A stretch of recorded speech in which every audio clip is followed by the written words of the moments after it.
আজ নারকেলের নাড়ু বানিয়ে খেলাম। মায়ের হাতের নাড়ু খুব মিস করি, মায়ের মতো আসলে অত সুন্দর বানাতেও পারি না। আজকে রান্না করেছিলাম গরুর মাংস, সাথে ছিল পোলাও এবং ডিম ভুনা করেছিলাম।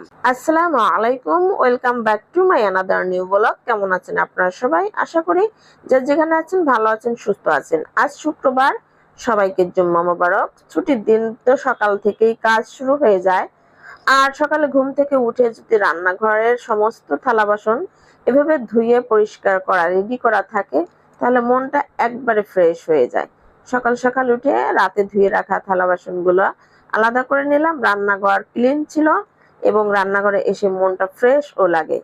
আর আমাদের রাঁধুনিদের কাজ রান্নাঘরে এসেই প্রথমেই কাজটা শুরু হয়। আমাদের ভাই বাইরে থেকে দেশি কলা নিয়ে এসেছিল।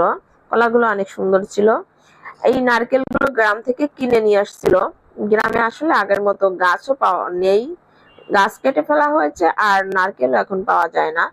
তো গ্রাম থেকে নারকেল কিনে নিয়ে আসছিল।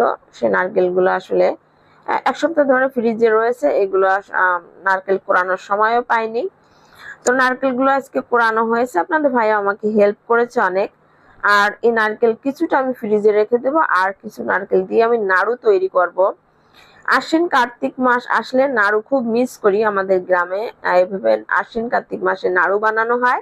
সনাতন ধর্মেও অনেকে নাড়ু বানিয়ে থাকে, আর আমাদের ধর্মেও অনেকে নাড়ু বানায় এবং নাড়ুগুলো খুব মিস করি। আমার মা এভাবে মজা করে নাড়ু বানাতো এবং আমার খুব ভালো লাগতো। এখানে আমি নারকেল চিনি দিয়ে একটু শিরা আকার করে তারপর আমি নাড়ুগুলো বানিয়ে নিয়েছি। আর এখানে হচ্ছে গুঁড়ো দুধ আর কিছু সুজি দিয়ে আলাদা একটু নাড়ু বানিয়ে নিয়েছি।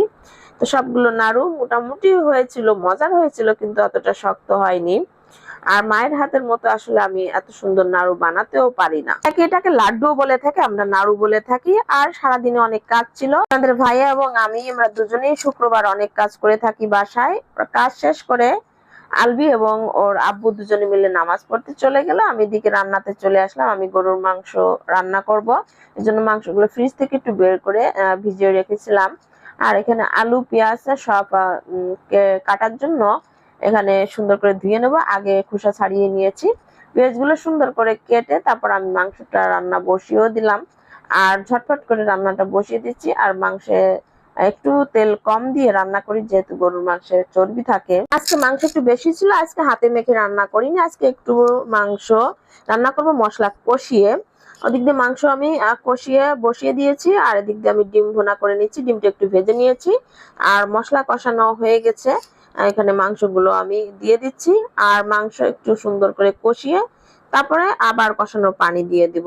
আর কষানো পানি যখন শুকিয়ে আসবে তখন আবার ঝোলের পানি দিয়ে আলু কষিয়ে তারপর হচ্ছে রান্নাটা শেষ করে নিব। এখানে নর্মালি ভাবে গরুর মাংসে যে মশলা দেওয়া হয় এটাই দিয়েছি। আর এদিক দিয়ে ডিম গুলো কষানো হয়ে গেছে মশলা দিয়ে।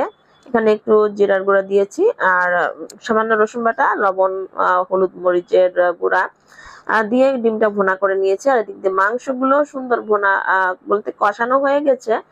গরম পানি দিয়ে দিয়েছি, আর কষানো পানি দিয়ে দিয়েছি। গরুর মাংস যেহেতু শক্ত থাকে, এজন্য একটু সময় নিয়ে কষিয়ে রান্না করব। আর এখানে তেজপাতা, দারচিনি, এলাচ যা যা লাগবে সেগুলো মাংসের ভিতর দিয়ে দিচ্ছি। অন্যদিকে আমি পোলাও রান্না বসিয়ে দিয়েছি। পোলাও একটু পেঁয়াজ ভেজে আজকে রান্না করব। তারপর এইভাবে একটু রান্না করলে হচ্ছে ঝরঝরা হয় পোলাওটা। আর এদিক দিয়ে আমি আলুগুলো দিয়ে দিচ্ছি। এই পর্যায়ে আলু দিয়ে আলু আর একটু সুন্দর করে কষাবো, যাতে মশলা আলুর মধ্যে একটু ঢুকে যায়। তা না হলে আলু খেতে মজাও লাগবে না। আর আলু সবসময় আমি একটু বেশি দিয়ে থাকি, কারণ আমার ছেলে মেয়ে একটু আলু বেশি খায় মাংস থেকে। আমার ভিডিও যারা দেখেন তারা সবসময় দেখেন আলু একটু বেশি দিয়ে থাকে। আমার মাংসের ঝোল রান্নাটা হয়ে গিয়েছে, আর এদিক দিয়ে পোলাও রান্নাটাও হয়ে গিয়েছে।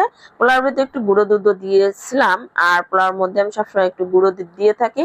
গুঁড়ো দুধ দিলে পোলাও খেতে দারুণ মজার হয়। এদিক দিয়ে আমার রান্নাগুলো সব হয়ে গিয়েছে। এদিক দিয়ে সালাদ গুলো কেটে নিয়েছি। আর এখন আমি সবাইকে খেতে দেবো, এবার আমিও খেতে বসছি। আর ডিম ভুনা দিয়ে আমার পোলাও খেতে বেশি মজা লাগে। ডিম ভাজি থেকে এভাবে ডিম ভুনা মশলা দিয়ে আমার খুব বেশি পছন্দ, সাথে একটু সালাদও নিয়ে নিয়েছি, গরুর মাংস নিয়ে নিলাম। পোলাও সবসময় আমি একটু সালাদ দিয়ে খেতে বেশি পছন্দ করি। আর পোলাওয়ের মধ্যে আমি কোনো ঝোল খেতে পারি না, একটু শুকনো শুকনো খেতে ভালো লাগে। আর ডিম ভুনা হলে তো কোনো কথাই নেই, এর জন্য আমি সবসময় প্রথমে খাবারটা আমি সালাদ দিয়ে শুরু করে দেই। আর মাংসের তরকারি নিয়েছি বলতে ঝোল কিন্তু নেইনি, আমি পোলাও সবসময় ঝোল ছাড়া খেতে বেশি পছন্দ করি। ভিডিও আপনাদের কেমন লাগলো কমেন্ট করতে ভুলবেন না। আজকের ভিডিওটি একটু বড় হয়ে গেছে, একটু কষ্ট করে দেখে নেবেন। আমার পুরো ভিডিওর পাশে যারা ছিলেন তাদেরকে অসংখ্য ধন্যবাদ। সবাইকে আল্লাহ হাফেজ, আসসালামু আলাইকুম।